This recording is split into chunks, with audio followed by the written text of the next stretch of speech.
Well, hello everybody, this is Mr. Lee David Carter here, and I wanted to talk about how I discovered I was transgender. And I thought I would speak about this because this is a question that many people have asked me about without speaking about my genitals, okay? It was when I appeared on national TV in front of the camera, and I was 41 years old at the time, just how much I was nervous, and that I had lost out so much of my childhood growing up.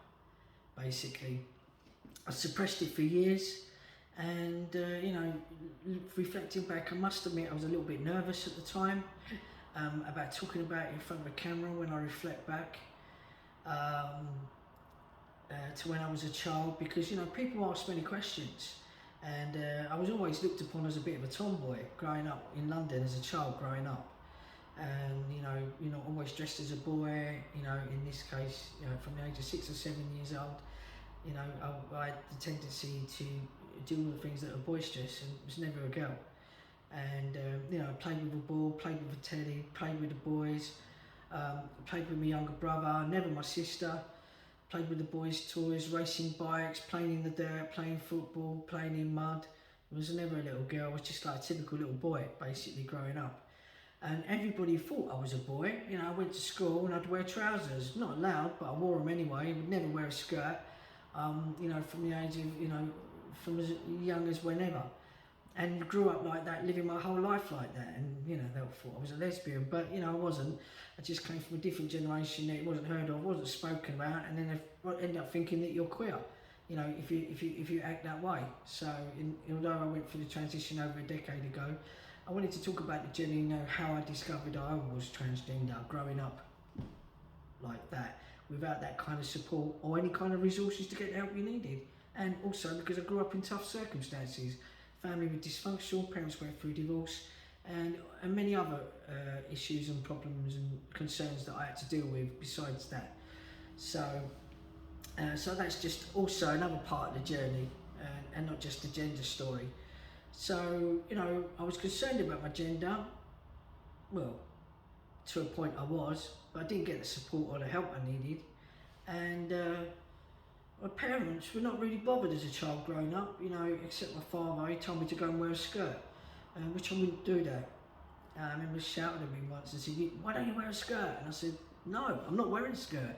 I don't feel like that. That's not how I feel." So I suppressed so much over the years regarding gender dysphoria. I felt like screaming, shouting inside. It's painful. And growing up through puberty and finding out that your parents have abandoned you and they're not there to support you is 10 times worse. Growing up as a child, having to deal with gender dysphoria, I was literally on my own.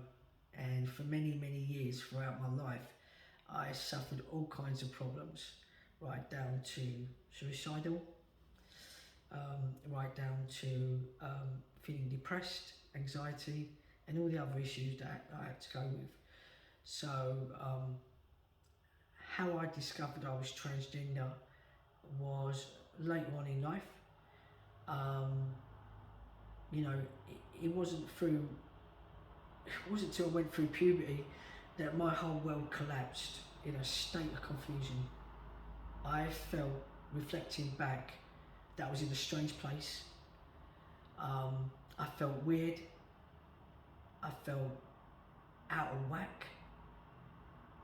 Reflecting back on those emotions, really was in a state of confusion, like I was different, not understanding it. It really hit me with the boys. I felt uncomfortable growing up, going through puberty. People expected me to dress and behave like a girl. Growing up, which was cruel. Going through puberty, anybody going through this. I felt really confused. I had no support, no one to talk to. What was going on? I felt different growing up as I got older. While my body was changing in ways I did not expect, my mother was not around, neither my father. They went through a divorce in London. and my life was a disaster, to be honest. Looking back at the dysfunctionality and the family unit growing up, I carried on living as a boy, as a male, but I did not feel complete within my own skin that there was something wrong with me. And I did not know how to behave or how to dress, how to fit in, certain standards, social view, should I say. I felt out of whack, basically, like I was some kind of weirdo, to be honest. And the light just switched on, boom, like that. And I had some kind of awakening, and I was 40 years old. And however, for those 40 years of my life was the most painful. When I look back and reflect back through the women that I'd met, and then got into relationships with women who didn't feel right, wasn't in the right body. I felt incomplete. That's the only way I could describe it, incomplete. And I met this woman, I got involved with her, she had children, and I connected with her, got into some kind of relationship with her. And then after a long conversation with her, I made a huge discovery about myself, in which I finally needed to fix it, because after listening to the process and discovering the similarities of what I'd gone through, I knew instantly, based on my life, that, and this is a lifetime of experiences and research and the language, and reflected back on my life in describing, should I say, how I felt, how I can relate, and that I was, just in this wrong body that felt weird, did not feel right. And after speaking to her and knowing that her mother had a friend that had gone through a transition, I thought, great, I knew that I was trans. And reflecting back on all the relationships and everything I've gone through, my life experiences, I just knew this is where I'm meant to be. And having a long discussion with her and speaking to the person that had gone through the transition and having a long discussion with them, I knew this was the place I was meant to be, basically. And from now, with gender dysphoria, I was in the wrong body, and it was about having, that short hair, wearing the boys' clothes. I needed to be completely comfortable being in my right gender as a boy. Having that mismatch of being assigned female at birth and realising there's something terribly wrong here. And being able to match and connect internally what's going on externally, that I needed to be complete. And I spent a lot of time researching, watching films, and at the time I was at university. At the time when this happened, I was already starting to do a degree, and so I was doing a lot of research around what I was doing, looking at what it means to be trans and the process of gender reassignment surgery. And the first port of call was a friend, going with that friend of mine that gave me that support, that person that I got involved with, and then seeing the GP and being able to see a gender therapist, which was the second port of call, in London, in Hammersmith, and which was so helpful, because at the time I felt so excited. I thought, great, this is where I'm meant to be. I thought, right, let's get on with this, let's crack on with this, let's get this started, the process. This is the world I belong, this is where I belong. And knowing what to do, and I felt like I needed to be my true self. I needed to match with who I was internally to my external outside, that my body matched my inside. And I thought, that's it, I've had enough.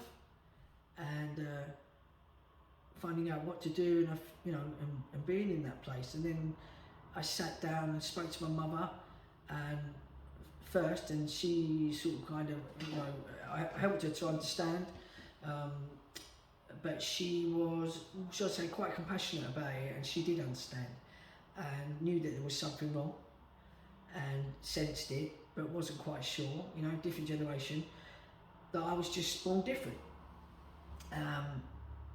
And it was that friend that I was with, the one I got involved with, that gave me the info and the language, and by meeting the person, it was a friend of her mum's, and gave me the support that I needed.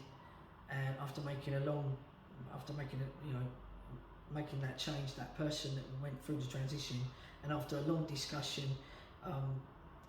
you know, decided to take the process, and came from, should I say, a different generation where there wasn't the resources anywhere, there wasn't the support that I needed growing up as a child. I grew up in tough circumstances, and all the rest of it. And from there, should I say, for years, you know, when I look at it, you know, now, you know, there's, with this generation, even now, there's no resources anywhere in the schools or readily available, even with that kind of information. So there's no right or wrong here, even if it takes years to figure it out. So I wanted to talk about this, and hoping that this will be helpful for you, because, you know, this is how I discovered I was transgender, and this is my journey, what I went through, and the experiences that I've gone through, and what I needed to do to start the process in order to be where I am today. So thank you for watching this video. I hope this helps you a little bit. Please come and join me on this journey, and please press the subscribe button. If there's any questions you want to ask, please message me. I'd love to give you feedback. And yeah, you can reach me on www.leedavidcart.com, and you can follow me there on social media. So I'm going to say bye for now. Namaste, love and light to all of you out there. Follow your heart, follow your potential, be who you are, and speak to people, do your research, and you will find yourself eventually. It's just a matter of time. When the time's right, you'll find out who you are and discover whether you're transgender or not. With some of the things that I've shared with you, you'll find out, and you'll find yourself. Okay, so speak to you soon. Bye for now. Bye.